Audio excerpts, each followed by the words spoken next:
ఇది కేవలం సమాచారంగా మాత్రమే భావించండి. వైద్య నిపుణులను సంప్రదించండి.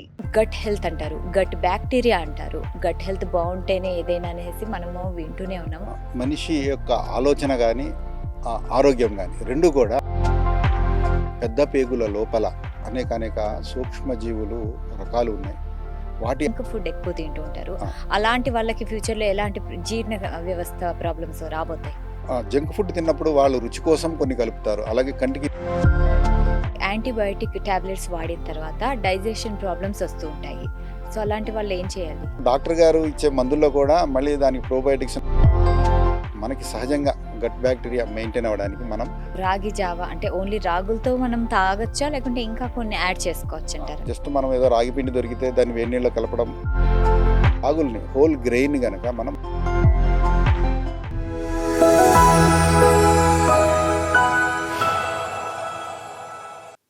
నమస్తే, welcome to Sakshi life. This is Shahida. మనం ఆరోగ్యంగా ఉండాలంటే బయట ఫిట్గా కనిపించడం మాత్రమే కాదు, మన లోపల అంటే మన గట్ హెల్త్ కూడా చాలా ఆరోగ్యంగా ఉండాలి. గట్ హెల్త్ బాగుంటేనే మన ఆరోగ్యం బాగుంటుంది. అయితే మనము ఈ ఆరోగ్యాన్ని కాపాడుకోవడానికి ఎలాంటి ఆహార పదార్థాలు తీసుకోవాలి, ఎలా మన గట్ హెల్త్ని కాపాడుకోవాలి అనే విషయాలు ఈరోజు మనం చర్చిద్దాం. ఈరోజు ఈ విషయాలపై మనతో మాట్లాడడానికి మనతో పాటు ఉన్నారు సురేంద్రనాథ్ గారు. So let's welcome him. నమస్తే సార్. నమస్తే అండి. సార్ చెప్పండి, ఇప్పుడు గట్ హెల్త్ అంటారు, గట్ బ్యాక్టీరియా అంటారు. గట్ హెల్త్ బాగుంటేనే ఏదైనా అనేసి మనము వింటూనే ఉన్నాము. అసలు ఒక మంచి వివరణ కావాలంటే అసలు గట్ హెల్త్ అంటే ఏంటి? మనిషి యొక్క ఆలోచన కానీ ఆరోగ్యం కానీ రెండు కూడా గట్ హెల్త్ మీదే ఆధారపడి ఉన్నాయి. మనిషి బాహ్యంగా కనిపిస్తున్న రూపం ఒకటైతే మనిషి పెద్ద పేగుల లోపల అనేక సూక్ష్మజీవులు రకాలు ఉన్నాయి. వాటి ఆరోగ్యమే మన ఆరోగ్యం. అవి మనకి కావాల్సిన విటమిన్స్ని తయారు చేస్తాయి, యాంటీ ఆక్సిడెంట్ తయారు చేస్తాయి, డైజెషన్ తయారు చేస్తాయి. అలాగే మన ఆలోచన విధానాన్ని కూడా అవి ప్రభావితం చేస్తాయి. కాబట్టి వీటి ఆరోగ్యాన్ని కాపాడుకోవడం మనం ముఖ్యంగా చేయవలసిన పని. ఓకే. అయితే ఈ మధ్య కాలంలో చూసుకుంటే మారుతున్న జీవన శైలి కావచ్చు, మారుతున్న ఆహారపు అలవాట్లు కావచ్చు, చాలా మందికి గట్ హెల్త్ ప్రాబ్లమ్స్ వస్తున్నాయని మనం వింటున్నాము. అవునండి. అయితే ఇలాంటి ప్రాబ్లమ్స్ ఉన్నా కూడా మనము డాక్టర్ దగ్గరికి వెళ్ళాల్సిన అవసరం ఉందా, లేకుంటే దీన్ని మనము నివారించడానికి మన ఇంట్లోనే మనకి సొల్యూషన్ దొరుకుతుందా? ఖచ్చితంగా రోగం వచ్చినప్పుడు డాక్టర్ గారి దగ్గరికి వెళ్ళాలి. అయితే రోగము రాకుండా చేసుకోవడానికి మటుకు జీవన విధానంలో మనకి అనేక విధానాలని మన పెద్దలు చెప్పి ఉన్నారు. అది అలవాట్లుగా మన పూర్వీకుల నుంచి మనకి వచ్చినాయి. అలా ఈ జీవితంలో మనం పాటించవలసిన కొన్ని ఉన్నాయి కదా. ఎప్పుడు తినాలి, ఎప్పుడు తినకూడదు, ఎప్పుడు తాగాలి నీరు, ఎప్పుడు తీసుకోకూడదు, అలాగే ప్రతిదానికి ఒక సమయంలో సమయం ఉంటుంది. ఉన్నది కదా. దాన్ని ఆచరించడం వల్ల రోగం రాకుండా ఉంటుంది మొదటగా. సో దాన్ని మనం పెద్దలు చెప్పిన అలవాట్లని మనం తెలుసుకోవాలి. ప్రతి జియోగ్రఫీ మన ప్రాంతానికి కొన్ని అలవాట్లు ఉంటాయి, వేరే దేశం వెళ్ళినప్పుడు అక్కడ కొన్ని అలవాట్లు ఉంటాయి. దానికి తగ్గట్టుగానే మన అలవాట్లు మార్చుకోవాలి. ఓకే. అయితే మనం అంటే ఆ రోగం రాకముందే మనము దాన్ని ముందుగానే రాకుండా మంచి ఆరోగ్యపు అలవాట్లు తీసుకోవాలి అనేసి మీరు అంటున్నారు. అయితే ఏ సమయాల్లో భోజనం చేయాలి ఒకసారి ఎక్స్‌ప్లెయిన్ చేస్తారా? మనము పొద్దున పూట బ్రేక్‌ఫాస్ట్ తినడం లేదే అల్పాహారం అనే పదాన్ని వాడుతున్నాము. పొద్దున పూట మనం తీసుకోవాల్సింది పులిసిన ఆహారం. మన తరతరాలుగా మన పెద్దలు తీసుకున్నది కూడా అదే.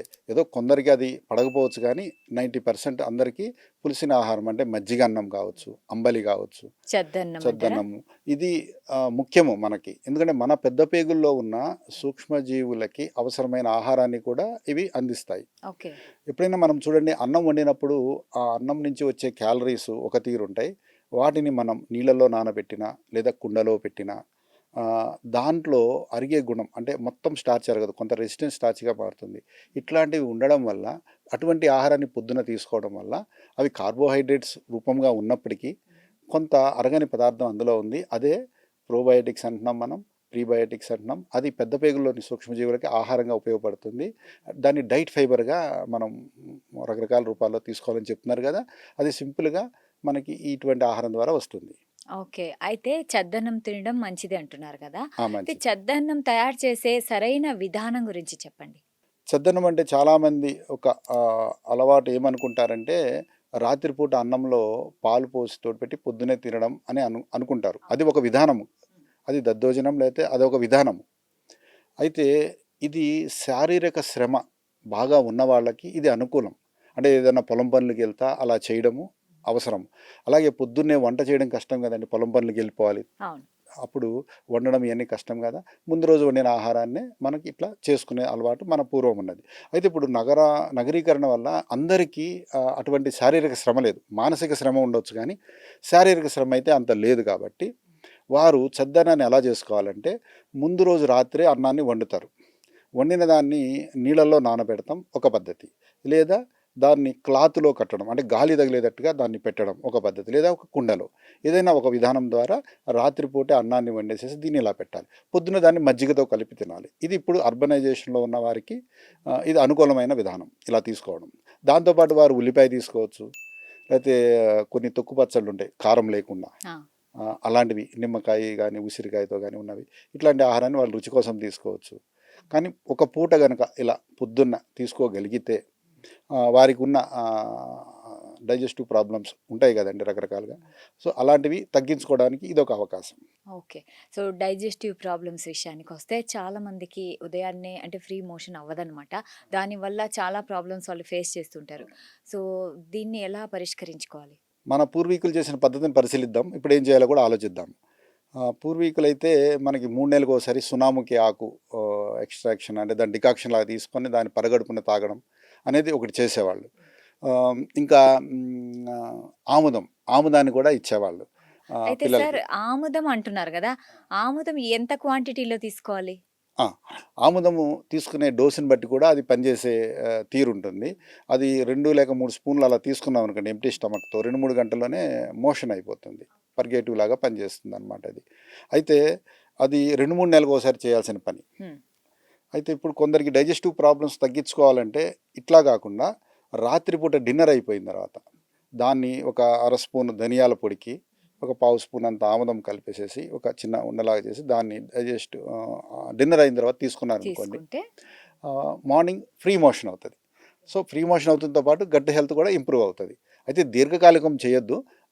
వారంలో ఒక 4-5 రోజులు చేసిన తర్వాత మళ్ళీ ఆఫ్ చేసేసి మళ్ళీ ఎప్పుడైనా సమస్య ఉన్నప్పుడు దీన్ని ఇలా చేసుకోవాలి.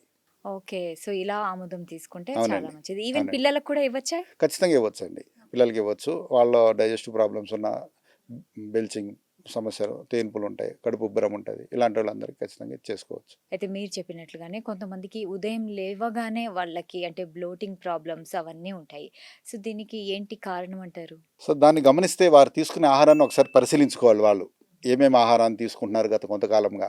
ముఖ్యంగా పొద్దున సమయంలో ఎటువంటి ఆహారాన్ని తీసుకుంటున్నారు. చాలామంది పొద్దున్నే పరగడుపున టీ, కాఫీ తాగే అలవాట్లు ఉంటాయి చాలామందికి.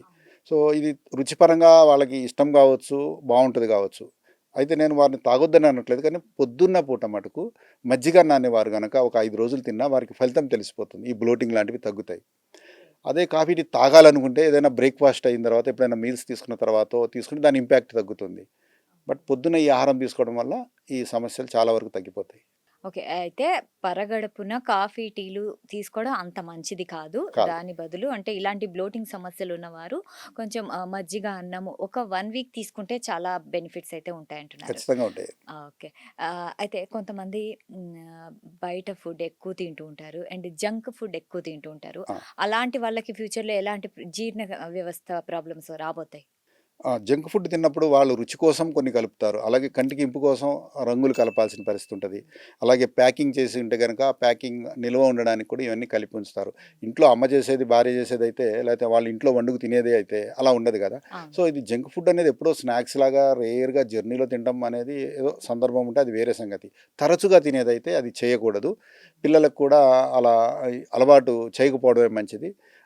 వారికి సహజంగా ఇంట్లో స్నాక్స్ తయారు చేసి ఇవ్వడము, పళ్ళతోనే రకరకాలుగా కాంబినేషన్స్లో స్నాక్స్ చేసి ఇవ్వడము, ఇది అలవాటు చేయాలి. అయితే మన పేగుల్లో మంచి బ్యాక్టీరియా అనేది ఉంటుంది. అంటే ప్రోబయోటిక్స్ ఉంటాయంటారు కదా! సో, అవి న్యాచురల్‌గా ఉన్నా కూడా కొంతమందికి చాలా రకాల సమస్యలొస్తుంటాయి.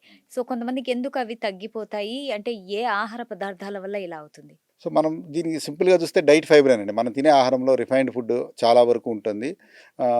అదే ఇప్పుడు అన్‌పాలిష్డ్ రైస్ కావచ్చు, మిల్లెట్స్ కావచ్చు, ఇవన్నీ డైట్ ఫైబర్‌గా కంట్రిబ్యూట్ చేస్తాయి మనకి ఆహారంలో.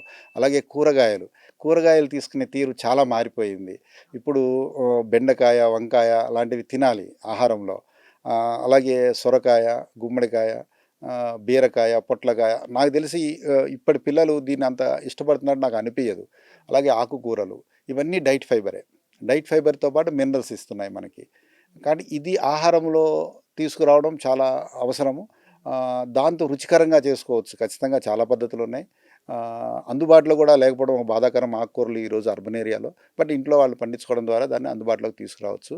డైట్ ఫైబరు ఎక్కువగా ఉన్నది తీసుకోవడమే దీనికి సొల్యూషన్. ఓకే. అంటే గుడ్ బ్యాక్టీరియా పెరగడానికి డైట్ ఫైబర్ ఎక్కువ అంతే. తీసుకోవాలి. ఏదైతే మన మనిషి శరీరం అరిగించుకోలేదో అక్కడున్న సూక్ష్మజీవులు కొన్ని అరిగించుకుంటాయి. అదే డైట్ ఫైబర్‌గా మనం అంటాం. అది వాటిని సంఖ్యను పెంచుకోవడానికి, మెయింటైన్ చేయడానికి, వాటి నుంచి మనకు కావాల్సిన బయోకెమికల్స్ రావడానికి ఇయన్నీ అవసరం. ఓకే. అయితే కొంతమంది చాలా తక్కువగా తిన్నా కూడా అజీర్ణం అయితుంది. అంటే వాళ్ళకి సంథింగ్ అంటే ప్రాబ్లమ్స్ వస్తూ ఉంటాయి. తక్కువే తింటారు వాళ్ళేం పెద్ద ఎక్కువేం తినరు. ఎందుకు అలా అవుతుంది? సో, ఇప్పుడు మనం తినేదానికి, మనం చేసే పని దానికి కూడా ఒక బేరీజ్ చేసుకోవాలి కదా! అయితే ఇప్పుడు మనం చూస్తే ఫుడ్ అవైలబిలిటీ రకరకాలుగా అందరికీ పెరిగింది. దాదాపు విందు భోజనం అన్నిసార్లు తినే పరిస్థితులు కూడా ఉన్నాయి. విందు భోజనం మనం ఎప్పుడో పండగలప్పుడు తిన్నాం చాలా సందర్భాలలో. ఎప్పుడో పండగలుంటాయి. ఆ రోజు తినడం వేరు. రోజు తినడం వేరు. రోజు కా ఆర్డర్ పెట్టేస్తే వచ్చేస్తుంది. అలాగే 30 సంవత్సరాలు, 40 సంవత్సరాలు దాటిన వాళ్ళు కూడా ఇట్లా కొంచెం తగ్గించుకోవాలి. చిన్నపిల్లలు, టీనేజర్స్ తినారంటే వాళ్ళేదో రుచి కోసం ఇష్టపడతారు. వాళ్ళని కాదనలేం. ఓకే. అయితే దీన్ని కొంత తగ్గించుకోవాలి. నేను మొత్తం మానమని చెప్పట్లేదు. అట్లా అని తరచుగా తినడం అయితే ఖచ్చితంగా తగ్గించుకోవాలి. తగ్గించుకోవాలి. ఇప్పుడు కొంతమందికి యాంటీబయోటిక్ టాబ్లెట్స్ వాడిన తర్వాత డైజెషన్ ప్రాబ్లమ్స్ వస్తూ ఉంటాయి. సో, అలాంటి వాళ్ళు ఏం చేయాలి? సో, డాక్టర్ గారు ఇచ్చే మందుల్లో కూడా మళ్ళీ దానికి ప్రోబయోటిక్స్ ఉన్న మందులు కొన్ని సజెస్ట్ చేస్తారు. వాళ్ళు డోస్ చెప్తారు ఖచ్చితంగా. యాంటీబయాటిక్ ఇచ్చినంత కాలం దానికి కావాల్సిన మళ్ళీ ప్రోబయోటిక్స్ వాళ్ళు మెడిసిన్ రూపంలో ఇస్తారు. ఖచ్చితంగా డాక్టర్ గారు చెప్పిన డోసుని ఫాలో అవ్వాలి. దీనితో పాటుగా మనకి సహజంగా గట్ బ్యాక్టీరియా మెయింటైన్ అవ్వడానికి మనం మజ్జిగని తీసుకోవచ్చు, బార్లీ నీరు తీసుకోవచ్చు, అలాగే వెజిటబుల్ సలాడ్స్ లాంటివి తీసుకోవచ్చు, ఇంకా అంబలి తీసుకోవచ్చు. ఇంకా బాగా సమస్యలు ఉన్నవారు త్వరగా వాటి నుంచి బయటపడడానికి కలి తీసుకోవచ్చు. ఇవన్నీ మనకి సహజంగా ఆహారం ద్వారా ప్రోబయోటిక్స్‌ని ఇచ్చేవే. రాగి జావ ఎంతవరకు మేలు చేస్తుంది? చాలా మంచిదండి రాగి జావ ఆహారంగా తీసుకోవడం. మనం పొద్దున బ్రేక్‌ఫాస్ట్ అనుకున్నాంగా చక్కగా రాగి జావ మజ్జిగ కలుపుకొని తాగొచ్చు. చక్కగా స్లోగా డైజెస్ట్ అయ్యే కార్బోహైడ్రేట్స్ ఉన్నాయి అందులో. డైట్ ఫైబర్ ఉన్నది. ఇంకా చక్కగా మంచి కాల్షియం ఉన్నది రాగుల్లో. చాలా మంచిది రాగి. అయితే మీరు అంటే ఒక రాగి జావ అంటే ఓన్లీ రాగులతో మనం తాగొచ్చా? లేకుంటే ఇంకా కొన్ని యాడ్ చేసుకోవచ్చంటారా? రాగిలతో చేయడం అనేది ఒకటి తెలుసుకోవాలండి. ఇప్పుడు జస్ట్ మనం ఏదో రాగి పిండి దొరికితే దాన్ని వేడి నీళ్ళలో కలపడం అలాగే అది ఒక చేస్తాం పద్ధతి మోస్ట్‌లీ. ఇప్పుడు జరుగుతున్నారు. బట్ దానికంటే కూడా రాగుల్ని హోల్ గ్రెయిన్ గనక మనం నీళ్ళలో నానబెట్టాలి. అంటే రేపొద్దున జావ తాగుదాం అనుకుంటే ఈరోజు మధ్యాహ్నమే ఆ రాగి గింజల్ని మనం నీళ్ళలో నీళ్ళు నానబెట్టాలి. నానబెట్టాలి. ఓకే. నీళ్ళలో నానబెట్టి ఇందులో 2 పద్ధతులు. నానబెట్టుకొని దాన్ని పేస్ట్ చేసి తాగడం ఒక పద్ధతి. మొలకలు కట్టడం ఒక పద్ధతి. అయితే జస్ట్ సింపుల్ మెథడ్ అంటే నేను నానబెట్టుకునే దాని గురించి చెప్తాను. మధ్యాహ్నం అలా నీళ్ళలో నానబెట్టుకుంటాము. దాన్ని సాయంత్రము బట్ట మీద కాసేపు ఆరబెడతాం. ఒక గంట సేపు. తర్వాత దాన్ని పేస్ట్ చేస్తాం. మిక్సీలో గానీ, రోట్లో గానీ పేస్ట్ చేస్తాం. పేస్ట్ చేసిన వాల్యూమ్‌కి 6 టైమ్స్ వాటర్‌ని మనం వాటర్ కలపాలి. కలిపి బాయిల్ చేస్తాం. ఒక జావ అవుతుంది. ఈ జావని రాత్రంతా ఒక మట్టి పాత్రలో ఉంచడం మంచిది. మంచిగా ఫెర్మెంట్ అవుతుంది. పొద్దున్నే దాన్ని అలా తీసుకోవచ్చు. దాంతో మజ్జిగ కలిపైనా, పెరుగు కలిపైనా చక్కగా తీసుకోవచ్చు. ఓకే. కొంతమంది దాన్ని పాలలో తీసుకుంటారు. అది కరెక్టేనా? పాలలో తీసుకునే ఉద్దేశ్యం ఉంటే గనక దాన్ని మధ్యాహ్నం మీల్స్‌లో గానీ, సాయంత్రం డిన్నర్‌లో గానీ తీసుకోవడం బెస్ట్. పొద్దున పూట వరకు మజ్జిగతో తీసుకోవడం కరెక్ట్. ఓకే. సో, రాగుల్ని మనం రాగి పౌడర్ కంటే, ఆ రాగుల్ని నానబెట్టి జావ చేసుకొని మజ్జిగతో తీసుకుంటే ఇంకా బెనిఫిట్స్ ఎక్కువ ఖచ్చితంగా అంటున్నారు. ఉంటది. ఎందుకంటే గింజగా రూపంలో ఉన్నప్పుడు దాంట్లో జీవం ఉంది. మొలకెత్తుతది. మొలక రావడానికి అనుకూలంగా లోపల కాంప్లెక్స్‌గా ఉన్న కార్బోహైడ్రేట్స్ డిగ్రేడ్ అవుతాయి. ప్రోటీన్స్ తయారవుతాయి. సో, అవన్నీ మనకి అందుతాయన్నమాట. అందుకే గింజగా ఉన్నప్పుడు నానబెట్టుకొని తినడం చాలా ఉపయోగం. అంటే గుడ్ బ్యాక్టీరియా అంటే ఏంది? బ్యాడ్ బ్యాక్టీరియా అంటే ఏంది? ఈ రెండిటి మధ్య తేడా ఏంటి? అంటే మనం గుడ్డు బ్యాడ్ ఎలా అనుకుంటామంటే మనకి రోగం కలిగించేదాన్ని మనం బ్యాడ్ అనుకుంటాం. అంతే కదా! మనకి నష్టం కలిగిస్తుంది. మనతో పెరుగుతూ మనకి నష్టం కలిగించనేది గుడ్ బ్యాక్టీరియా. మన పేగుల్లో అవి ఉంటాయి సహజంగా. సో, పాథోజన్స్ అంటారు బ్యాడ్ బ్యాక్టీరియా అంటే. మనకు రోగాన్ని కలగజేస్తాయి. వాటి వరకు అవి వృద్ధి చెందుతాయి వాటి సంఖ్యలో. బట్ మనకి అవి నష్టం కలిగిస్తాయి కాబట్టి మనకు bad bacteria. So, good bacteria అనేది మన పెద్ద పేగులో సహజంగా ఉన్నవి. అయితే మన ఫుడ్ హ్యాబిట్స్ వల్ల మనకి ఒక 50 ఏళ్ల క్రితం ఉన్న మనుషుల యొక్క గట్ బ్యాక్టీరియా గానీ, ఇప్పుడున్న వాళ్ళ గట్ బ్యాక్టీరియా చూస్తే అప్పటికి, ఇప్పటికి అందులో ఉన్న డైవర్సిటీ గానీ, సంఖ్య గానీ తగ్గుతా వస్తుందని చెప్తున్నారు. వీటన్నిటికి కారణం food habits, life style. But వీటిని మళ్ళీ మన జీవన విధానంలో అయితే మనకి గంజి నీరుంది, అంబలి ఉన్నది, మజ్జిగన్నం ఉంది, కలి ఉన్నది. వీటి ద్వారా త్వరలోనే మళ్ళీ వాటి సంఖ్యను మనం చక్కగా నిర్మాణం చేసుకోవచ్చు. అయితే పొద్దున పూట వీటిని తీసుకోవడం వల్ల ఈ ఆరోగ్యం బావుంటది. అయితే ఇప్పుడు ఒక వ్యక్తికి అంటే గట్ హెల్త్ చాలా ఇప్పుడు బాలేదు అనుకుందాం. సో, అతను మళ్ళీ దాన్ని ఇంప్రూవ్ చేసుకోవాలి. సో, ఎన్ని రోజులు ఎలాంటి ఆహారం తీసుకుంటారు బావుంటుంది? ఖచ్చితంగా మండలం రోజులు అనుకొని మొదలుపెట్టొచ్చు. వాళ్ళకి 1 వీక్‌లో ఉపశమనం అయితే కలుగుతది. పర్మనెంట్‌గా రావడానికి ఒక మండలం రోజులు అంటే 40 రోజుల పాటు దీన్ని గనక అల్పాహారంగా వీరు తీసుకుంటే, సపోజ్ వారు బియ్యమే తినాలనుకోండి, బియ్యాన్ని కూడా ముందు రోజు రాత్రే వండుతారు. చక్కగా నీళ్ళల్లో నానబెడతారు, లేకపోతే కుండలో పెడతారు. పొద్దున్నే దాన్ని మజ్జిగతో కలిపి తింటారు. అలా మిల్లెట్స్‌తో చేసుకోవచ్చు. ఏదైనా ఒక పద్ధతి. ఈటిలో మిల్లెట్స్ కావచ్చు, దేశవాళీ బియ్యం కావచ్చు, వీటన్నిటిని ఇలా చేయడం వల్ల అందులో రెసిస్టెంట్ స్టార్చ్ అంటే టెస్ట్ చేస్తే అన్ని కార్బోహైడ్రేట్స్ అని వస్తాయి. బట్ మన బాడీ కొంత దాన్ని అరిగించుకుంటుంది. అలా రెసిస్టెంట్ స్టార్చ్ తయారవ్వడానికి ఇది ఉపయోగపడుతుంది. ముందు రోజు రాత్రి నీళ్ళలో నానబెడతాం కావచ్చు, కుండలో పెడతాం కావచ్చు, లేకపోతే ఒక క్లాత్లో కట్టి గాలి తగిలేటట్టు దాన్ని పెడతాం కావచ్చు. ఇవన్నీ కూడా రెసిస్టెంట్ స్టార్చ్ని తయారు చేస్తాయి. మన పూర్వీకులు అనేవాళ్ళు పెద్దల మాట చద్ది మూట అంటే చాలా గొప్పది అని. అంటే ఆ రోజుల్లో ఎక్కడైనా జర్నీలు చేయాలన్నా ఆహారాన్ని మూటలో కట్టుకొని తీసుకెళ్ళేవారు. అంటే గాలి తగులుతున్నప్పుడు కూడా అది చెడిపోకుండా ఉంటుంది. అలాగే తక్కువ క్యాలరీస్ని ఇస్తుంది. కొంతమంది ఈ మధ్య కాలంలో స్పైసీ ఫుడ్ తినాలి అనేసి బాగా ఇష్టపడుతుంటారు. ఏది తిన్నా మాకు స్పైసీగా ఉండాలి. పిల్లలకి చాలా ఇష్టంగా ఉంటుంది చాలా పిల్లలకి సందర్భాల్లో. ఇష్టం. కొంతమంది యువతకు కూడా ఇష్టం. కానీ అదైతే తినడానికి బానే ఉంటుంది. దాని తర్వాత అవి పొట్టలోకెళ్ళాక ఎలాంటి ప్రభావం చూపిస్తుంది? అవును. రుచేమో 5 నిమిషాలు, తర్వాతేమో గంటల పాటు అది ఇబ్బంది కలిగిస్తది. సో, స్పైసీ కోసం మనం బయట తినే ఫుడ్‌లో అయితే ప్రాబ్లమ్ రకరకాలుగా ఉన్నది. రుచి కోసం ఏదో కలపాల్సొస్తది, రంగు కోసం ఏదో కలపాల్సొస్తది. కారం కూడా కారం కాకుండా ఉండే సందర్భాలు చాలా ఉంటాయి. కాబట్టి పచ్చిమిరపకాయతో వచ్చే కారాన్ని చక్కగా వాడుకోవచ్చు ఇంట్లో అయితే. హ్మ్. మిరియాల కారం, అలాగే స్పైసెస్ మనకున్నాయి దాల్చిని గానీ, అల్లం గానీ, అవును. వీటితో వచ్చే స్పైసెస్‌ని గానీ, ఈ విధంగా స్పైసెస్‌ని పెంచుకొని టేస్ట్ తెచ్చుకొని ఖచ్చితంగా వారు దాన్ని ఆస్వాదించొచ్చు. ఓకే.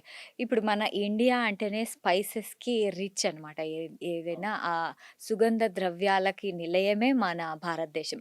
సో, దీంట్లో ఇవి కూడా యూజ్ చేసి మన గట్ హెల్త్‌ను ఇంప్రూవ్ చేసుకోవచ్చా? అంటే స్పైసెస్ అన్నీ నిజానికి మెడిసిన్సే. అంటే కార్మినేటివ్ అంటాం. అంటే బెల్చింగ్ ఎఫెక్ట్ గానీ ఇలాంటివి తగ్గిస్తా ఉంటాయి గ్యాస్ ఎక్కువ రాకుండా. బట్ దానికో డోస్ ఉన్నది. ఎంత ఎంత దాన్ని అనేది. ఒక లిమిట్‌లో ఆ తీసుకోవాలి. లిమిట్‌లో తీసుకోవాలి. ఆ లిమిట్ అనేదే మనకు పోపు పెడతాం. మనకి రకరకాలుగా వంటింట్లో మన పదార్థాల్లో ఏదో రూపంలో వాడతారు. సో, ఆవాలు, అట్లా. జీలకర్ర. హ్మ్. సొంఠి అని ఉంది మనకి. సొంఠి తీసుకోవడం చాలా తగ్గిపోయింది ఇప్పటి కాలంలో. సొంఠి అంటే డ్రై జింజరే. అంటే అల్లాన్ని సున్నపు నీళ్ళలో నానబెట్టి ఎండబెడతాం వల్ల సొంఠి తయారవుతుంది. సో, అది మనకి చాలా ఉపశమనం కలిగిస్తది. అలాగే వాము. ఈ సొంఠిని ఏ ఏ పదార్థాలతో కలిపి తీసుకోవచ్చు? సొంఠిని మీరు బెల్లం గానీ, తేనెతో గానీ అంటే అది ముఖ్యంగా గొంతు అంటే కఫం అంటారు కదా! అలాంటి వాటికి. అలాగే అట్లా కాకుండా సొంఠి పాలు తీసుకోవచ్చు రాత్రిపూట. టీలో కూడా తీసుకోవచ్చా? టీలో గ్రీన్ చాయ్‌లో అది మీరు తీసుకోవచ్చు చక్కగా. ఓకే. అయితే సార్ ఇప్పుడు కొన్ని స్పైసెస్‌తో టీ తయారు చేస్తారు. మసాలా టీ అని. అవును. అది ఎంతవరకు కరెక్ట్? ఇప్పుడు గ్రీన్ చాయ్ అని, లేతే హెర్బల్ టీ అని ఇలా ప్రాచుర్యం పొందినయి. ఇవన్నీ సవ్యమైనవే. అయితే వీటిలో ఉపయోగించే పాలతోనే సమస్య ఉంది. వీటిలో ఉపయోగించే చాయ్ పత్తతోనే ప్రాబ్లమ్ ఉన్నది. ఇవి ప్యూర్‌గా ఉన్నాయా లేదా అనేదే చాలా చెక్ సందర్భాల్లో చేసుకోవాలి. సమస్య ఉన్నది. ఇంట్లో ఖచ్చితంగా అది వాడవచ్చు. అయితే టీకి ఆల్టర్‌నేటివ్‌గా చాలా ఉన్నాయి. డికాక్షన్ చేసుకొని తాగే హెర్బ్స్ వాటిని చక్కగా వాడుకోవచ్చు. టీ అనేది మెడిసిన్ యాక్చువల్‌గా. థియోబ్రోమా అయన్నీ ఉంటాయి. కెఫీన్ అన్నీ ఉంటాయి. అయితే అది మెడిసినల్ పరంగా ఎప్పుడో వాడటానికి సవ్యమైంది గానీ, రోజు తాగడానికైతే కాదు. అయితే కొంతమంది బయట కానీ, లేకుంటే ఇళ్లలో కానీ మిల్క్ పౌడర్ యూజ్ చేస్తుంటారు. ఏ మిల్క్ బెటర్ అంటారు? మిల్క్ పౌడర్ ఓకేనా? లేకుంటే కొంచెం ఫుల్ క్రీమ్ మిల్క్ ఉంటుంది, టోన్డ్ మిల్క్ ఉంటుంది. మన ఆరోగ్యానికి, మన గట్ హెల్త్‌కి ఏ మిల్క్ ఇష్టం? నిజానికి ఏది గట్టి బావుంటుంది? హెల్త్‌కి హ్మ్. ఏ మిల్క్ అయినా దాన్ని పెరుగుగానో, మజ్జిగగానో తాగితేనే అది గట్టి హెల్త్‌కైతే ఉపయోగం. మిగతాయి మనం చాయ్‌లు తాగేయన్నీ టేస్ట్ కోసమే. అయితే ఉన్న దాంట్లో గుడ్లో మెల్ల అనుకుంటే మామూలు మిల్కే కరెక్టు. మిల్క్ పౌడర్ కంటే కూడా. మిల్క్ పౌడర్ థిక్నింగ్ కోసం లేతే చిక్కగా రావడానికి వాడతా ఉంటారు జనరల్‌గా. అయితే ఆ, సాధారణంగా ఉన్న మిల్కే కరెక్ట్. అయితే కొంతమందికి ఏం తిన్నా అయితే వాళ్ళకి అంటే మోషన్ ప్రాబ్లమ్ అయితుంది అంటే లూజ్ మోషన్స్ అయితాయి. లేకపోతే వాళ్ళకి అంటే ఏదో ఒక ప్రాబ్లమ్ అయితే కంటిన్యూయస్‌గా వస్తూనే ఉంటుంది. పొట్టలో నొప్పి కానీ, లేకుంటే మోషన్స్ అవ్వడం కానీ. దీనికి రీజన్ ఏంటి? సో అది మెడికల్ రిలేటెడ్ అయితే అది డాక్టర్ గారినే కలవాలి. అది ఫుడ్ హ్యాబిట్స్ వల్ల వచ్చినది అయితే గనక సో అది వాళ్ళకి పడని ఆహారం ఏదో అది ఒకసారి గమనించుకోవాలి. అలాగే డైట్ ఫైబర్ ఎక్కువగా ఉన్న ఆహారం అంటే అలాంటివి తీసుకోవడం దీనికి ఉపశమనం కలిగించేది. కొంతమందికి ఎంత తిన్నా కొంచెం నీరసంగా ఉంటుంది. అలసటగా ఉంటుంది. సో, దీనికి గట్ హెల్త్‌కి ఏమన్నా రిలేషన్ ఉందా? ఖచ్చితంగా అండి. అయితే నీరసం రావడానికి కారణము మానసికమైన ఒత్తిడి ఉండొచ్చు, ఆలోచనలు ఉండొచ్చు. అలాగే పోషకాహార లోపం అంటే వారికి కావాల్సిన ట్రేస్ ఎలిమెంట్స్ గానీ, మినరల్స్ గానీ అందకపోయి ఉండొచ్చు. ఇది కారణం కావచ్చు. కాబట్టి మనకి గట్ హెల్త్ బాగుంటే సహజంగానే ఈ బయోకెమికల్స్ బాడీకి ఏం కావాలో విటమిన్స్ లాంటివి అందుతాయి. సో వీటన్నిటికి మళ్ళీ మనం మొదట చెప్పుకున్నట్టుగా పొద్దున పూట మజ్జిగన్నం తినడమే చాలా వరకు సొల్యూషన్ ఈ నీరసం తీయడానికి. కొంతమందికి నిద్ర లేమి సమస్య అనేది ఉంటుంది. వాళ్ళకి సరిగ్గా నిద్ర రాదనమాట. సో, అలాంటి వారు అంటే మన ఇంట్లో దొరికే ఆహారపు అలవాట్లతో ఎలా దీన్ని అధిగమించవచ్చు? ఖచ్చితంగా అండి. నిద్రలేమి అధిగమించడానికి డిన్నర్‌ని త్వరగా తినడము. అంటే లేట్‌గా తినకుండా లేట్‌గా అంటే వీలైనంత త్వరగా వాళ్ళ లైఫ్ స్టైల్‌ని బట్టి అట్‌లీస్ట్ 8 కల్లా తినేటట్టుంటే మంచిది. సో, అది పడుకునే టైంకి కొంచెం బాడీ అలసటతో ఉంటది. పగలంతా పనిచేసి ఉంటారు. రెస్ట్ రావడానికి బావుంటది. ఓకే. మళ్ళీ లేట్‌గా తినటం వల్ల కూడా వారికి నిద్ర అనేది డిస్టర్బే అవుతది ఖచ్చితంగా. అలాగే నిద్ర లేమి అన్నారు గదా! మరీ అంత సమస్య ఉన్నవాళ్ళు ఖచ్చితంగా కాళ్ళకి, అరికాళ్ళకి కొబ్బరి నూనె రాసుకోవచ్చు. నెత్తిగా కొబ్బరి నూనె రాసుకోవచ్చు. నిద్ర బాగా వస్తుంది. హుహు. ఓకే. కంటి సమస్యలు చాలా మందికి వస్తూ ఉంటాయి గదా! సో, మనం ఏ ఆహార పదార్థాలు తీసుకుంటే దీని నుంచి మనం అధిగమించొచ్చు? కంటి సమస్యకి కారణం ఒకటైతే ఫస్టు అందరూ ఎల్ఈడీ లైట్‌ని తరచుగా చూస్తున్నాం మన మొబైల్ ఫోన్ ద్వారా. ఇది తగ్గించుకోవడం ఒకటి ఫస్ట్ మనం తగ్గించుకోవడం చేయాలి. అంటే తరచుగా చూసేది ఎక్కువైపోయింది. అవును. పూర్వం స్క్రీన్ కంప్యూటర్‌లనే దూరం ఉండేది. ఇప్పుడు అందరూ ఇంత దగ్గరగా చూస్తున్నాము. సో, ఇది ఒకటి అయిందయితే మనకి డాక్టర్లు మెడిసిన్ ప్రకారం మనకి విటమిన్ ఏ కావాలి. సో, అది ఆహారంలో అందేటట్టుగా అది ఆకుకూరల ద్వారా వస్తది. వెన్న ద్వారా వస్తది. ఇంట్లో వెన్న చేసుకోవాలి. ఎవరు చేయడం లేదు. అంటే పెరుగు చేసి చిలికితే వెన్నొస్తది. ఆ వెన్నలో ఉన్న విటమిన్ ఒంటికి పడతది. అంటే అది ఫ్యాట్ సాల్యుబుల్ కాబట్టి అది వెన్నతో రావడం సవ్యమైందనమాట. సో, అలా ఉన్నవాళ్ళు కూడా కొంతకాలం పాటు ఆ వెన్నని అలా తీసుకుంటే కూడా అది ఉపశమనం కలుగుతది. ఇప్పుడు మునగాకు పొడి చాలా ప్రాచుర్యం పొందింది. అందులో ఖచ్చితంగా పచ్చి మునగాకు పొడిని కూరలాగా వండుకొని తింటే కూడా కంటి సమస్యలు తగ్గుతాయి. అయితే రక్తహీనత ఉన్నవాళ్ళు ఎలాంటి ఆహార పదార్థాలు తీసుకోవాలి? రక్తహీనతకి కారణము ఒకటి ఐరన్ లోపము. ఒక కారణం. అయితే ఐరన్ రిచ్‌గా ఉన్నది మనకి సజ్జలు ఆహారాల్లో. సజ్జలు. ఆ! సజ్జల్ని మళ్ళీ ఎలా తీసుకోవాలి అనేది ఒకటి చూడాలి మనం. సజ్జల్ని కూడా ముందు రోజే అన్నంలాగా రవ్వలాగా చేసినా, ఎట్లా చేసినా ముందు రోజే దాన్ని అన్నంలాగా వండేసేసి, దాన్ని నీళ్ళలో నానబెట్టి, పొద్దున పూట దాన్ని మజ్జిగతో కలుపుకొని లేకపోతే అంబలి అంటాం దీన్ని. సో, ఇట్లా తీసుకుంటే అంటే ఆ పులిసినది ఉంటే ఐరన్ ఒంటికి పడతది. ఆ పులుపు వల్ల గూడా. ఐరన్ ఒంటికి పట్టాలంటే పులుపు కావాలి. సో, ఇది ఒకటైతే ఉసిరికాయ పొడి ఉంటది గదండీ! మన ఇంట్లో దోసెలు లేసే చపాతీలు కాల్చే పెనం ఉంటది. అది ఐరన్‌దయితే గనక ఐరన్‌ది. పాతకాలపు క్యాస్ట్ ఐరన్‌దయితే గనక ఆ బాణలి ఐరన్‌ది అయ్యుండాలి. అయ్యుండాలి. సో, దానికి ఉసిరికాయ పొడిని పేస్ట్‌గా చేసి ఉసిరికాయ పొడిని పేస్ట్ చేసి దానికి రాయాలి. అది నల్లగా అయిపోతుంది. దాన్ని మళ్ళీ మరుసటి రోజు గీకేయాలి. సో, దాన్ని ఒక 2 చిటికెలు అంటే తీసుకొని ఆ గీకేసిన ఆ పొడిని పొడిని 2 చిటికెలు నిమ్మరసం కలుపుకొని పరగడుపున తాగాలి. అలా 2 వారాల పాటు తాగితే కూడా ఐరన్ వస్తది. ఎక్కువ కాలం చేయకూడదు. ఐరన్ మళ్ళీ ఎక్కువైన ప్రాబ్లమ్. ఇట్లా ఎక్కువ సమస్య ఉన్నవాళ్ళు త్వరగా చేయడానికి ఇదొక పద్ధతి. సజ్జల అంబలి, ఉసిరికాయ పొడితో ఇట్లా నిమ్మరసంలో తాగడం. ఈ 2 సహజంగా మనం ఇంట్లో చేసుకోగలిగినయి. చాలా అద్భుతంగా చెప్పారండి. అయితే ఫ్రిడ్జ్‌లో పెట్టి ఆహార పదార్థాలు తీసుకోవడం వల్ల అంటే ఎంతవరకు ఇవి జీర్ణ వ్యవస్థపై ప్రభావం చూపిస్తుంది? అయితే మనకసలు ఫ్రిడ్జ్ ఎంతవరకు అవసరం అనేది ఎవరికి ఆళ్ళు బేరీ జేసుకోవాలి. ఇప్పుడు ఫ్రెష్‌గా వండుకు తినడం ఎప్పటికీ మంచిది. కొందరికి ఉద్యోగరీత్యా కావచ్చు, అట్లా ఉన్నప్పుడు ఒక పూట అందులో పెట్టుకుంటారు. మహా అయితే ఇడ్లీ పిండి, దోసల పిండి మన కల్చర్‌లో అయితే పెట్టుకుంటా ఉంటారేమో. వాటి వరకైతే పర్వాలేదు. వేరేది ఏదైనా సరే వేడిగా వండుకొని తినడమే మంచిది. సో, మలబద్ధకం ఉన్న వాళ్ళలో అయితే కొంతమంది అది నీళ్ళతో అంటే నీళ్ళు తక్కువ తాగడం వల్ల అవి వస్తుందా? లేకుంటే ఒక మనిషి నీరు ఎంత తాగితే మలబద్ధకం నుంచి మనం రిలీఫ్ పొందొచ్చు? ఖచ్చితంగా అండి. ఈరోజు తిన్న ఆహారము రేపు అది ఎక్స్‌క్రీట్ అయిపోవాలి. మల విసర్జన జరగాలి. అలా జరగకపోతే దాన్ని మనం మలబద్ధకంగానే చూడాలి. అట్లా జరగడానికి ప్రతి వ్యక్తి రోజుకి సుమారుగా మన వాతావరణ పరిస్థితుల్లో అయితే 3 లీటర్ల నీళ్ళు కనీసం 12 గ్లాసుల నీరు ఏదో సందర్భంలో తాగుతా ఉండాలి రోజు మొత్తంలో. సో, అది ఉందా లేదా ఎవరికి వాళ్ళు బేరీజ్ చేసుకోవాలి. అలాగే డైట్ ఫైబర్ ఉండాలి మనం తిన్న ఆహారంలో. డైట్ ఫైబర్ అంటే పీచు పదార్థం. డైట్ ఫైబర్ అంటే పీచు అంటే మళ్ళీ మనం ఏదో ఆకుకూరలు లేకపోతే పొట్టు పదార్థమే అనుకోక్కర్లేదు. సపోజ్ ఈరోజు అన్నం వండినప్పుడు గంజి వంచాము. అన్నం నీళ్ళు ఎక్కువ పోసి. అదే గంజిని మనం ఈరోజు వంచిన గంజిని రేపటి వరకు ఒక కుండలో ఉంచి దానికి నీళ్లు కలిపి తాగినా అందులో ఉండేది కూడా డైట్ ఫైబరే. సో, ఇది కొంత అరగని స్టార్చ్ అవుతుందనగా రెసిస్టెంట్ స్టార్చ్ అది డైట్ ఫైబర్‌గానే పనిచేస్తది. సో, ఇట్లా కూడా ఆ డైట్ ఫైబర్‌ని తీసుకోవచ్చు. అయితే చిన్న పిల్లల్లో కూడా ఈ గట్ హెల్త్ ప్రాబ్లమ్స్ చాలా మనం వింటున్నాము. సో, దీనికి ఏంటి కారణం? ఎలాంటి ఆహార పదార్థాలు పిల్లలు తినాలి? అండ్ ఎలాంటి ఆహార పదార్థాలు తినకూడదు? పూర్వం అమ్మమ్మలు ఉండేవాళ్ళు. వాళ్ళు ఇంట్లోనే కొన్ని తయారు చేసి పెట్టేవాళ్ళు. స్నాక్స్ ఇచ్చేవాళ్ళు. చేసేవాళ్ళు. దానివల్ల సహజంగానే ఈ గట్ హెల్త్ అంతా మెయింటైన్ అయిపోయేది. వాళ్ళకి ఏదెయ్యాలి, ఏదెయకూడదు.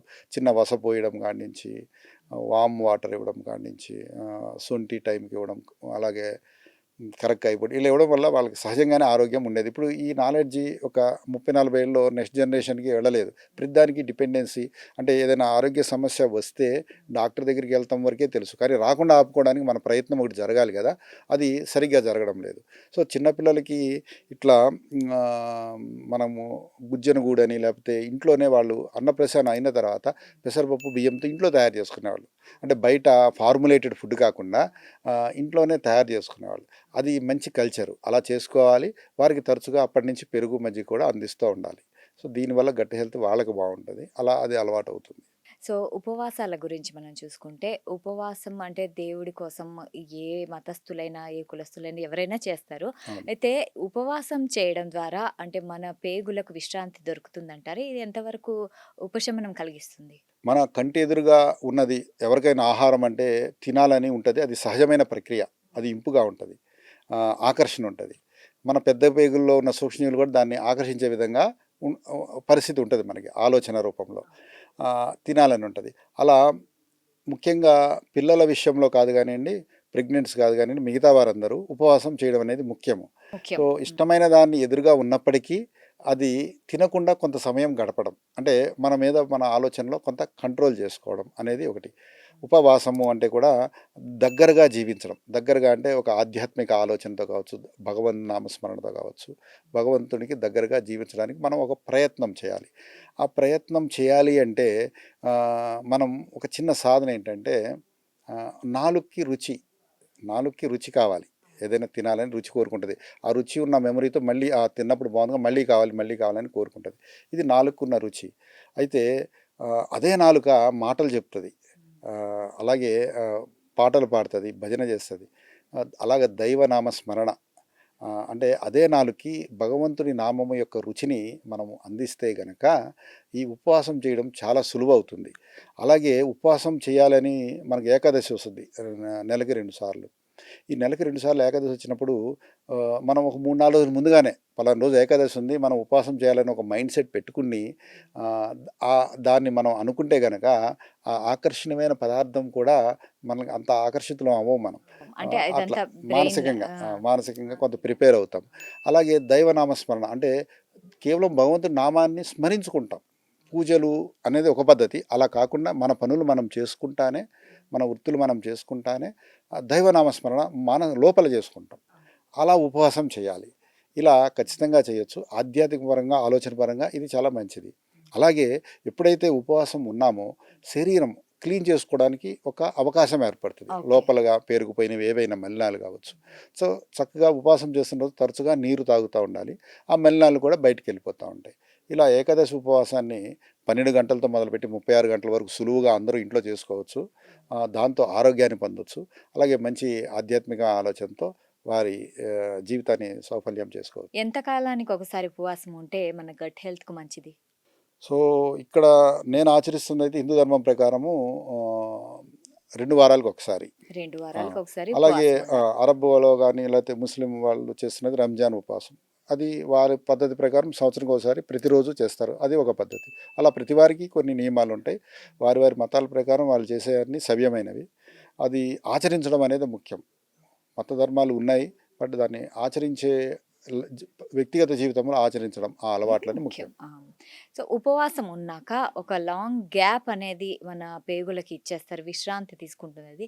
సో, ఇమ్మీడియేట్‌లీ ఉపవాసం తీర్చే సమయంలో ఎలాంటి ఆహారం తీసుకోవాలి? ఆ! అయితే 2 వారాలకోసారి చేసే ఉపవాసం, ఏకాదశి ఉపవాసం కావచ్చు ఇలాంటి వాటిలో ఆహ్, సాత్వికంగా అరిగేది కిచిడీ లాంటిది తీసుకోవచ్చు వారు తీసుకోవాలంటే. అంటే కిచిడీలో అన్నీ ఉన్నాయి. పిండి పదార్థం ఉన్నది, ప్రోటీన్స్ ఉన్నాయి, పప్పు ధాన్యాలు ప్రోటీన్స్ ఉన్నాయి. అలాగే నూనె లిపిడ్స్ ఉన్నాయి. కాబట్టి ఇది సంపూర్ణ ఆహారము. అది పల్స్‌గా అంటే నీళ్ళు ఎక్కువ వేసి చేస్తాం కాబట్టి పల్స్‌గానే ఉంటది. త్వరగా జీర్ణమవుతది. సో, ఇలాంటివి తీసుకోవచ్చు.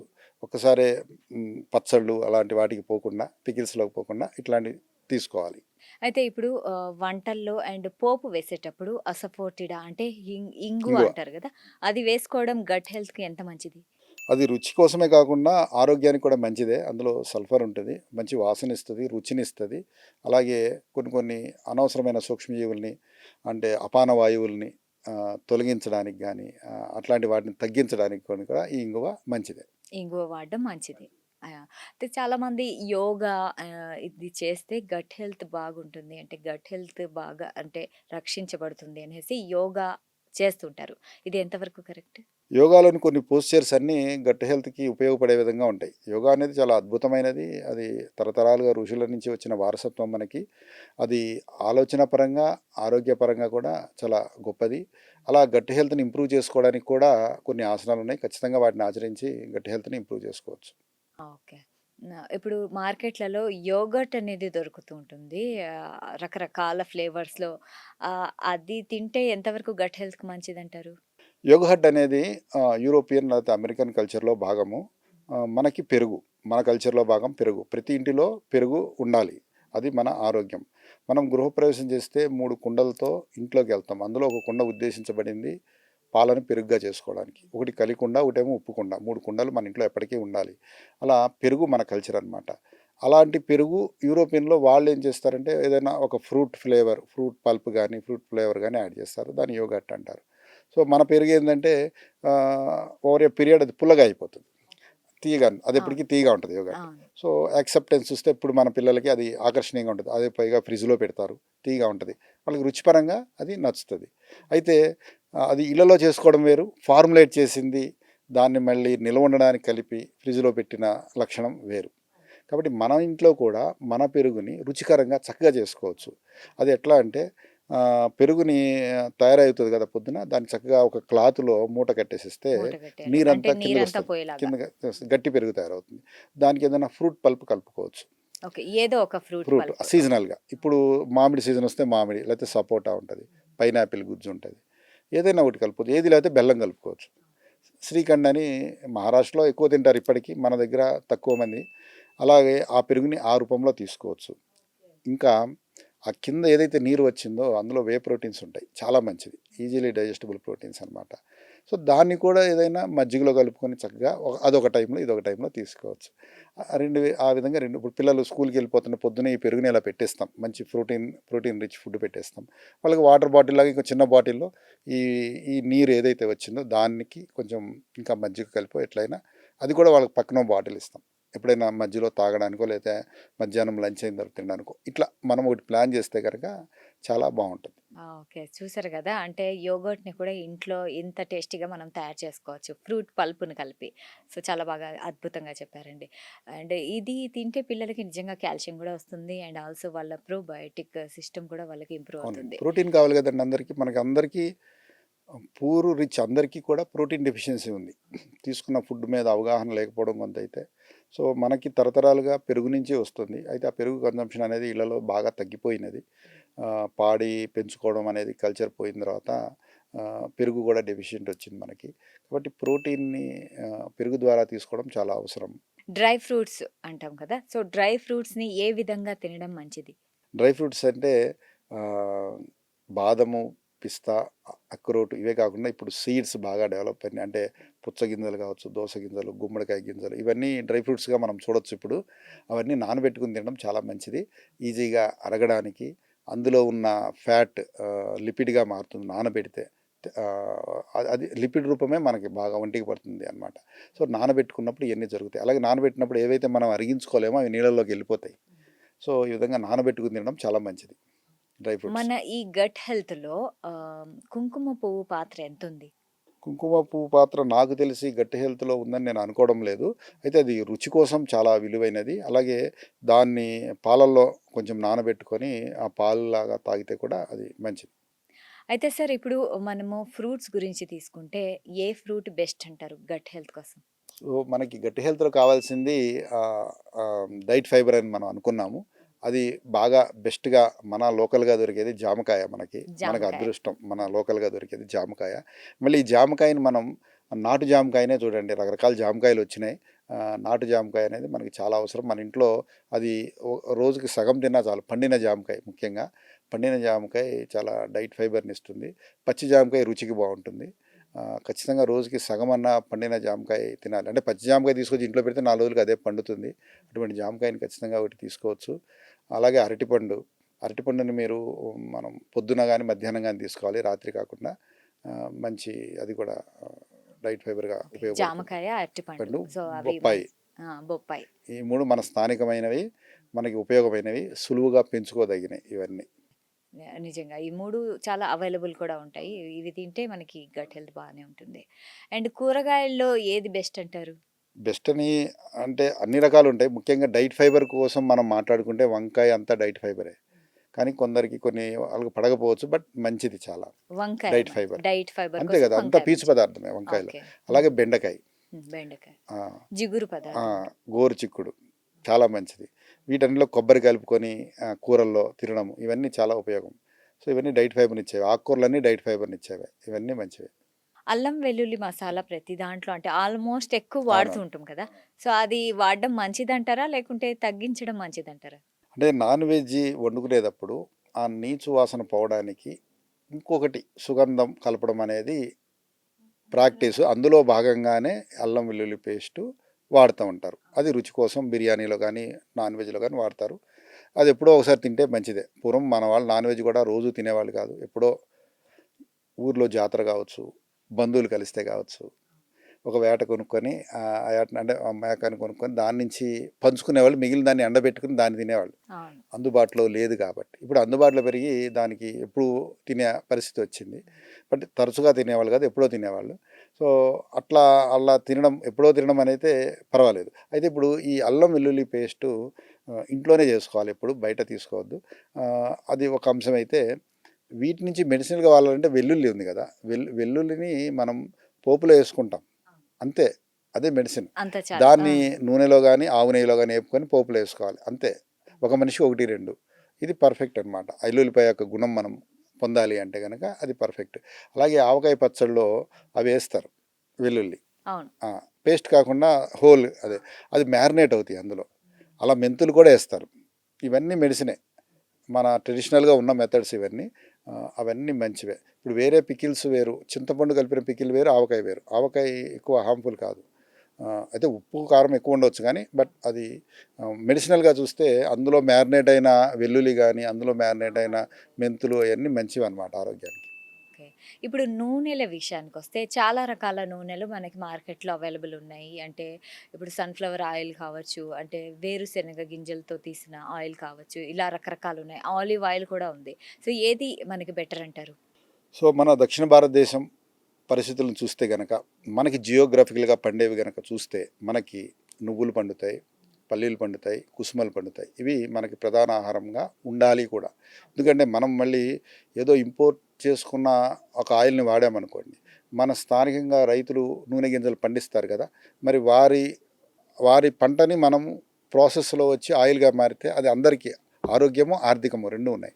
కాబట్టి ఈ 3 మనకు అనుకూలమై తరతరాలుగా నువ్వుల నూనె, పల్లి నూనె, కుసుమ నూనె. అది కూడా ప్రతి ఊర్లో ఈరోజు కోల్డ్ ప్రెస్ మిషన్స్ వచ్చినాయి. కుటీర పరిశ్రమలు చాలామంది పెట్టుకుంటున్నారు, ఎద్దుగానుగలు పెట్టుకుంటున్నారు. వీటి ద్వారా వచ్చే ఆయిల్స్ అన్నీ మంచివి. అలాగే కొబ్బరి నూనె ఉంది, అన్నీ మంచివి. సో వాళ్ళ అవసరానికి తగ్గట్టుగా టేస్ట్ తగ్గట్టుగా ఒకటే వాడకుండా 2-3 మార్చుకొని కూడా చక్కగా వాడుకోవచ్చు. బాడీ మసాజ్ చేసుకోవడానికి నువ్వుల నూనె చాలా శ్రేష్టము. నెత్తికి పెట్టుకోవడానికి కొబ్బరి నూనె మంచిది. అలాగే వంటలు వండుకోవడానికి రుచి కోసం అయితే చూస్తారు చాలామంది, దానికోసం పల్లి నూనె ఎక్కువ వాడతారు, మంచిది. ఇంకా దక్షిణ భారతదేశంలో బెంగాల్ వాళ్ళు అయితే ఆవాల నూనె వాడతారు, అది మంచిది. రోటి పచ్చళ్ళలో ముఖ్యంగా ఆవ పెట్టిన కూర అంటారు మనవాళ్ళు, తక్కువ చేస్తున్నారు. అలా ఆవాల నూనె అందులో వేసుకోవాలి, అది అందరికీ అవసరం, దక్షిణం కానీ ఉత్తరం కానీ. చాలా ముఖ్యం. అంటే వేడి చేయకుండా నూనెని మనం వేడి చేసేస్తాం, వేడి చేసినప్పుడు కొన్ని లక్షణాలు పోతాయి. అదే రోటి పచ్చళ్ళు అనుకోండి, పచ్చి నూనెని అలా వేస్తాం, అప్పుడు ప్రతి సహజంగా కోల్డ్ ప్రెస్ మిషన్ ద్వారా తీసిన ప్రతి నూనెలో విటమిన్ ఈ సహజంగా ఉంటుంది. వేడి చేసినప్పుడు కొన్ని పోతాయి కదా, సో అందుకే రోటి పచ్చళ్ళలో ఇటువంటి నూనెని వేస్తారు, దాంతో అన్నం తినాలి. అలా పచ్చిగా కారం పొడి వేసుకొని వేడివేడి అన్నంలో నూనె వేసుకు తినడం కూడా ఒక ప్రాక్టీస్ లాగా ఉండాలి. ఆ నూనెలో ఉన్న విటమిన్ ఈ మనకి సహజంగా అందుతుంది. అయితే చివరిగా ప్రేక్షకులకు ఎలా ఉంటే గట్ హెల్త్ బాగుంటుంది అనేది కొంచెం ఎక్స్ప్లెయిన్ సరే, చేయండి. మనము బ్రాడ్గా చెప్పుకోవాలంటే రోజు తినే ఆహారాన్ని 3గా విభజించుకుంటే కనుక పొద్దున్న పులిసిన ఆహారం మన ఆహారంలో ఖచ్చితంగా ఉండాలి. అది అంబలి కావచ్చు, మజ్జిగ అన్నం కావచ్చు, సద్దన్నం కావచ్చు, ఎవరి అవసరాన్ని బట్టి వాళ్ళు ఇది భాగం అవ్వాలి. ఈరోజు ఏవైతే టిఫిన్స్ మనం తింటున్నామో అవి రుచి కోసం ఉద్దేశించబడినాయి, రోజు తినదగినవి కావు. అవి అప్పుడప్పుడు తినేవాళ్ళు, అది తెలియక కల్చరు పొద్దున్న అది తినే అలవాటులోకి వచ్చేసాం. దీనివల్లే ఎక్కువ ఆరోగ్య సమస్యలు వస్తున్నాయి. అలా అని టిఫిన్ తినడం మానమని నేను చెప్పడం లేదు. మధ్యాహ్నం లంచ్లో ఆ టిఫిన్ తినొచ్చు, రైస్ తగ్గించుకొని, అట్లా ఏమైనా చేసుకోవాలి. కానీ పొద్దున్న మటుకు ఈ అంబలి, ఈ మజ్జిగన్నం ఇట్లాంటివి ఖచ్చితంగా తీసుకుంటే మళ్ళీ ఆరోగ్యాన్ని ఖచ్చితంగా మళ్ళీ 2-3 వారాల్లోనే పునర్నిర్మాణం చేసుకోవచ్చు ఎవరైనా సరే. సో పొద్దున ఆహారంలో పులిసిన ఆహారం ఉండడం అనేది ఒక అంశం. ఇంకోటి చూడండి, పొద్దునే కనుక మనం టిఫిన్లో ఇడ్లీ, దోశలు ఇట్లాంటివి తిన్నామనుకోండి, వాటర్ డిమాండ్ పెరుగుతుంది మన బాడీలో, మళ్ళీ నీళ్లు తాగాలి. అదే మజ్జిగన్నం, అంబలన్నానికి వాటర్ డిమాండ్ ఉండదు, మనం అందులోనే ఉన్నది. సో అది చాలా అవసరం, పొద్దునే మనం హైడ్రేషన్ చేయడం అనేది అవసరం అన్నమాట మన వాతావరణానికి. కాబట్టి పొద్దున్న పులిసిన ఆహారం ఉండడం చాలా ముఖ్యం ఆరోగ్యం కాపాడుకోవాలనుకుంటే. మధ్యాహ్నం వండిన ఆహారం, చక్కగా వండిన ఆహారంలో టిఫిన్స్ వస్తాయి, మీల్స్ వస్తాయి, ఇంకా వాళ్ళని ఇష్టం రొట్టెలు, కూరలు, బిర్యానీ ఏదైనా ఆ సమయంలో పెట్టుకుంటాం అనేది ఒక మంచి పని. సాయంత్రం చక్కగా ఫ్రూట్ సలాడ్, వెజిటబుల్ నానిన గింజలు కావచ్చు, ఇట్లాంటిది ఫ్రూట్ జ్యూసెస్ కావచ్చు, ఇట్లా చేసుకుంటే బాగుంటుంది. చాలా చాలా బాగా చెప్పారండి. ఏంటంటే బ్రేక్ఫాస్ట్ ఎలా ఉండాలి, అండ్ మధ్యాహ్నం లంచ్ ఎలా ఉండాలి, అండ్ డిన్నర్ ఎలా ఉండాలి, చాలా క్లియర్గా ఎక్స్ప్లెయిన్ చేశారు. So thank you so much sir. మీరు మీ వాల్యుబుల్ టైం ఇచ్చారు, అండ్ చాలా మంచి సలహాలు, సూచనలు అయితే మా ప్రేక్షకులకు అందించారు. Thank you so much. ధన్యవాదాలండి. సో చూసారు కదా, గట్ హెల్త్ మన శరీరానికి, అంటే మన గట్ హెల్త్ బాగుంటే మన శరీరంలో ఏ రోగాలు రావు, దాని మీద అంత ప్రభావం చూపిస్తుంది. సో మన గట్ హెల్త్ ఆరోగ్యంగా ఉండాలంటే ఇలాంటి ఆహారపు అలవాట్లు మనం తప్పకుండా పాటించాలి. సో ఇది ఇవాల్టి కార్యక్రమం. మరో కార్యక్రమంలో మళ్ళీ కలుద్దాం. అంటిల్ దెన్ కీప్ వాచింగ్ సాక్షి టీవీ.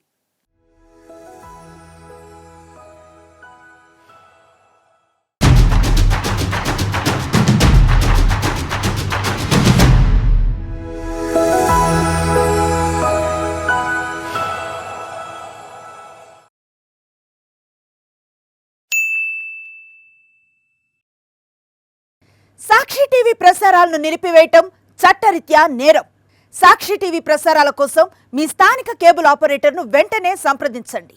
DTHలో, ఇంటర్నెట్లో కూడా సాక్షి టీవీ ప్రసారాలను వీక్షించవచ్చు.